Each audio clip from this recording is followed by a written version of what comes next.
Hello everyone, in my left hand I hold the RunCam Nano 4. That 3-pin connector down there is super small. We've seen that before from RunCam. It weighs 3 grams without the wiring. With the wiring, 3¼ As a point of reference, the Caddx Ant-Lite FPV Cycle Edition weighs 1.68 grams. Unfortunately, this won't be a comparison video because one of my DVRs died and I couldn't find any more RunCam FPV DVRs stateside, so I had to order it internationally, and it's going to be a while. From the back of the PCB to the nose of the lens on the RunCam Nano 4, it looks like almost 16 millimeters. Lens is 12 millimeters. Of course, it's a 14 by 14 millimeter. The Nano does have the ability to mount with screws. Ant-Lite FPV Cycle Edition is 10 millimeter lens. From the back of the PCB to the nose of the lens is about 14 millimeters. And when you include the connector, it's a little over 17 millimeters. So we're going to do what I normally do. We're going to go outside. We're going to point the camera at the sun, and we're going to do the flash sun test, where I put my little cloth right up against the lens and I pull it quickly away so you can see how quickly the camera adjusts.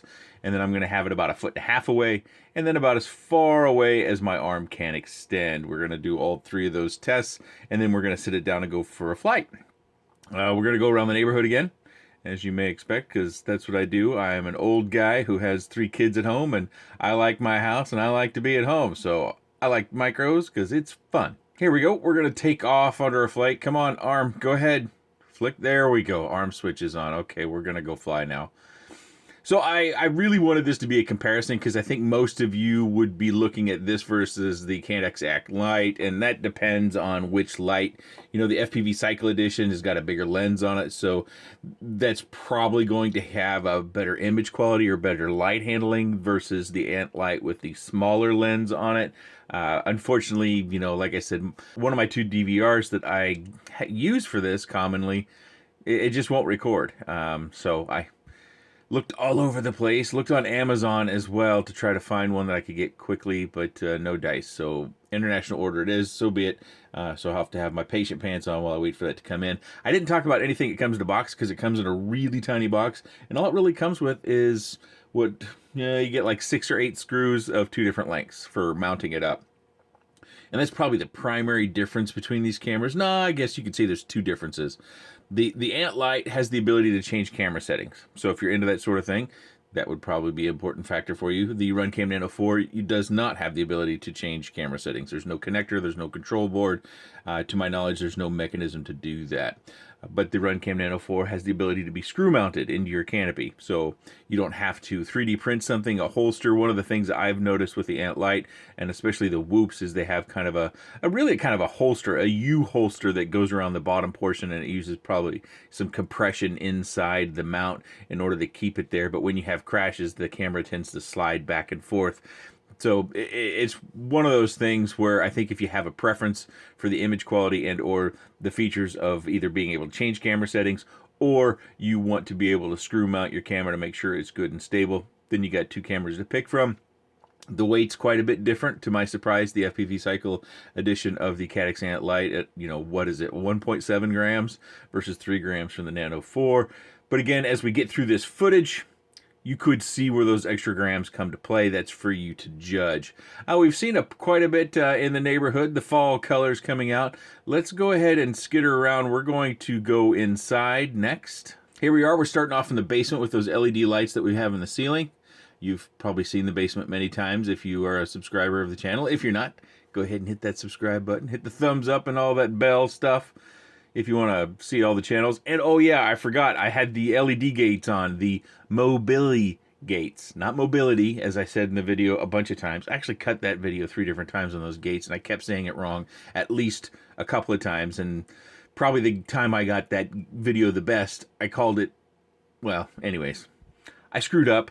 It doesn't seem to be hurting, but you got an opportunity to see the LED gates with this camera as well. That's something that we didn't have in other indoor camera tests. And I'm just going to walk around the house. You're going to see me turn on the lights, so you get to see the difference between lights on, lights off. That can be a bonus if you have a house like mine. Relatively open floor plan.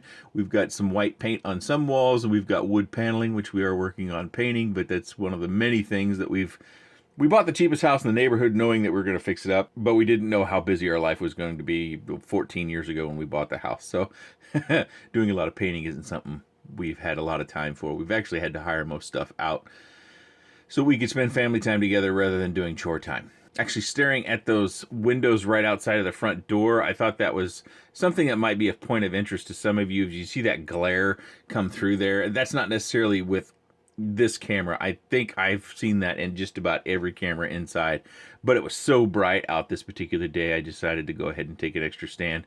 As we pass through these doorways and stuff, you also get an opportunity to see any sort of fisheye or lens distortion, those things. The field of view, you might be able to use that as well. Again, it's not a comparison, so you'd have to find other videos of mine where you maybe want to do that comparison. Let's go look at some quick peek at the nighttime footage. So the camera is $19.99. That is the price listed on the RunCam website, so I didn't expect it to have a great deal of nighttime abilities, but I did want to take it outside just in case. You never know. Sometimes you find a diamond in the rough and then you got to run with it. So it doesn't do terribly. Our neighborhood is very, very dark. We don't have our house lights on. Matter of fact, I think our neighbors who just moved in don't have the house lights on either. I'm not even sure if their post light in their front yard is working right now. But at any rate, our neighborhood is very dark, so for me to be able to fly with the camera at nighttime, it's got to be pretty dang special. This camera is touted as an 800 TV line camera. The lux, or what we're looking at with the nighttime vision, is 0.01, so not nearly as low as we've seen. And the input voltage is just from 3.3 volts to 5.5, so not a real wide voltage input pattern there, so you're going to have to be fairly careful. They do list the weight at 2.9 grams. On my scale, it came in just a little bit more than that. Also, the field of view is reported to be 155 degrees. We've seen a fair bit of all the different flight footage. Hopefully, you've been able to see everything you wanted to see and scrubbed around on the timeline to see the parts you want to see. As of this moment, I think this camera is only available through the RunCam website. If you want to check out more information, anything I may have glazed over or glossed over, or some additional specs that you want to read on the website, or if you actually want to order, I'll have a link down in the video description. And if you have any comments, questions, suggestions, or otherwise, please let me know in the section down below. I appreciate your time, and thanks for watching.